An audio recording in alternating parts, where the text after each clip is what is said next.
Herzlich willkommen zu einer neuen Ausgabe PS Speicher TV. Wir sind für euch heute wieder unterwegs und zwar im Hunsrück, genauer gesagt auf dem Trivo Testzentrum im Pferdsfeld. Hier testet die Automobilindustrie ihre neuen Entwicklungen und Prototypen. Wir testen hier heute gar nichts, aber unsere Kollegen von der Oldtimer Markt, und zwar Reifen. Und sie haben uns gefragt, ob wir nicht einen Testwagen zur Verfügung stellen können.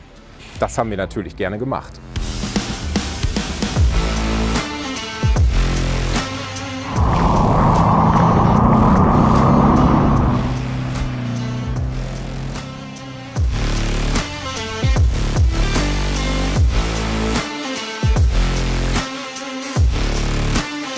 Und das ist der Testwagen für den Oldtimer Reifentest, ein Porsche 356. Und wo wurde der 356 geboren? Nicht in Stuttgart-Zuffenhausen, sondern in Österreich, in Kärnten, genauer gesagt in Gmünd. Dort entstanden in Handarbeit die ersten 50 Exemplare des 356 mit einer Aluminiumkarosserie. 1949 wurde dann der Auftrag für weitere Karosserien ausgelöst, die dann entstanden sind beim Karosseriebauwerk Reuter in der Nähe von Stuttgart. Das hier ist ein ganz früher 356, ein sogenanntes Pre-A-Modell. Das erkennt man daran, dass entweder die Windschutzscheibe zweigeteilt ist oder aber die Windschutzscheibe einen Knick in der Mitte hat. Der 356 ist der Ur-Porsche schlechthin, der Urgroßvater aller modernen 911er und wie bei den Porsche 911 heutzutage hat der 356 den Motor im Heck. Allerdings nur ein Vierzylinder und luftgekühlt. Der 356 teilt sich viele Teile mit dem VW Käfer. Achsen, Lenkung, Vorderradaufhängung, Hinterradaufhängung und auch die Bremsen kamen ursprünglich vom VW Käfer.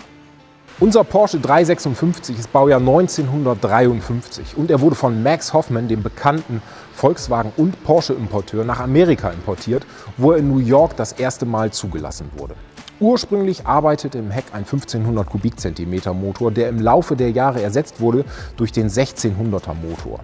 Der Motor leistet ungefähr 75 PS, das reicht aus für ca. 160 km/h Spitze. Billig war ein Porsche noch nie. Wer 1953 ein Porsche 356 kaufen wollte, musste mindestens 14.000 D-Mark bezahlen. Ich fahre den Porsche beim Reifentest allerdings nicht.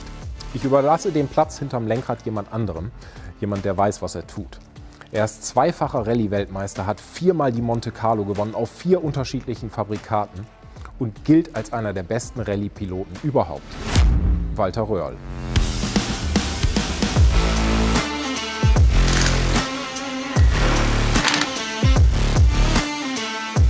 Ich hoffe, das wäre ein Auto gewesen. Ja.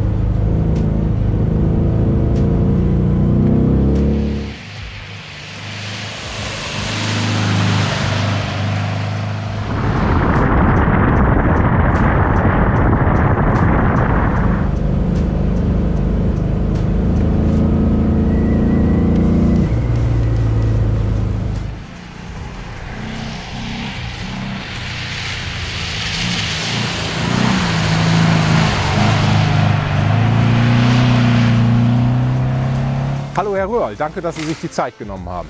Gern geschehen. Eine Frage vorab, wie fährt unser Porsche 356? Also am meisten bin ich beeindruckt von der Leistung. Der Motor geht richtig gut, also muss ich wirklich sagen. Und ansonsten merkt man einfach, ein Auto aus den 50er Jahren ist im Prinzip nach heutigen Verhältnissen nicht gemacht, damit man wahnsinnig schnell fährt. Das ist ein Oldtimer, da sollte man dementsprechend gefühlvoll umgehen. Aber hier beim Reifentest versuche ich natürlich schnell zu fahren. Und da sind die Grenzen schon gesetzt durch die Sitze. Du hast am Sitz keinen seitlichen Halt.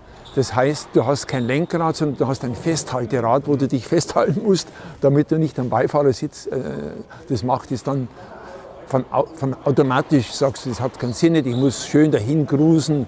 Dafür ist das Auto gemacht, da macht das Spaß.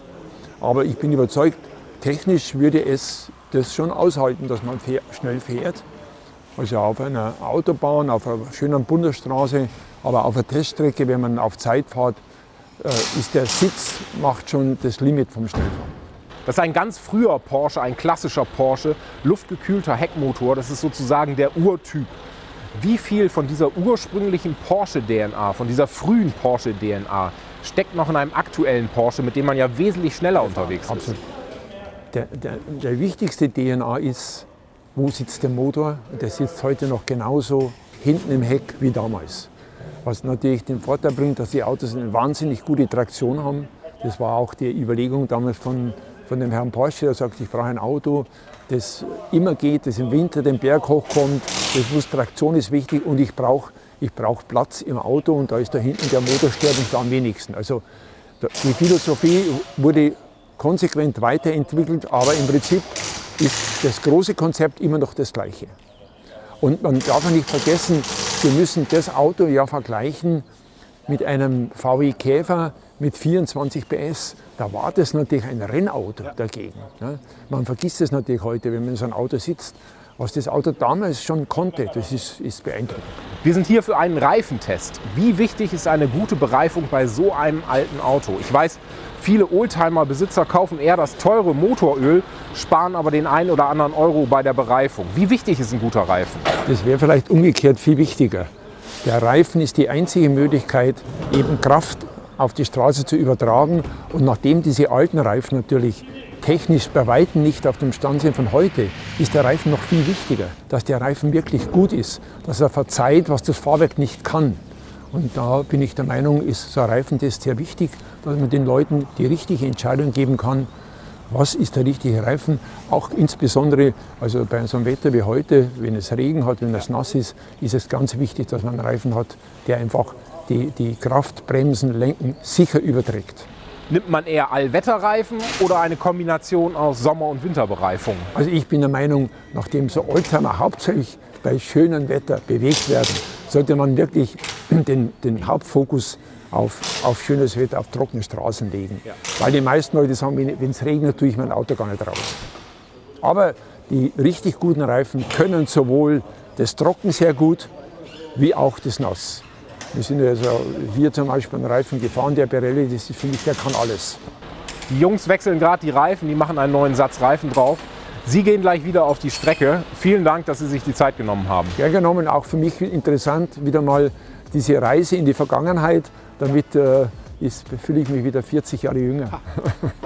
Alles klar. Besten Dank und gute Fahrt. Gern geschehen.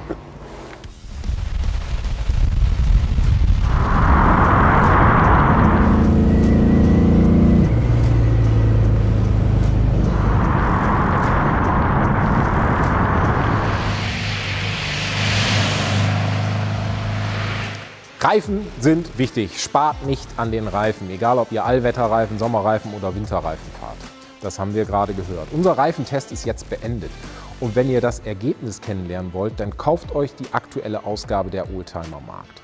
Wenn ihr den Porsche sehen wollt, dann besucht uns im PS-Speicher Depot Automobil. Und wenn ihr Walter Röhrl sehen wollt, dann kommt in den PS-Speicher. Am 9.8. ist er dort zu Gast im Rahmen der Olympia-Rallye. Ansonsten sehen wir uns nächste Woche Donnerstag wieder.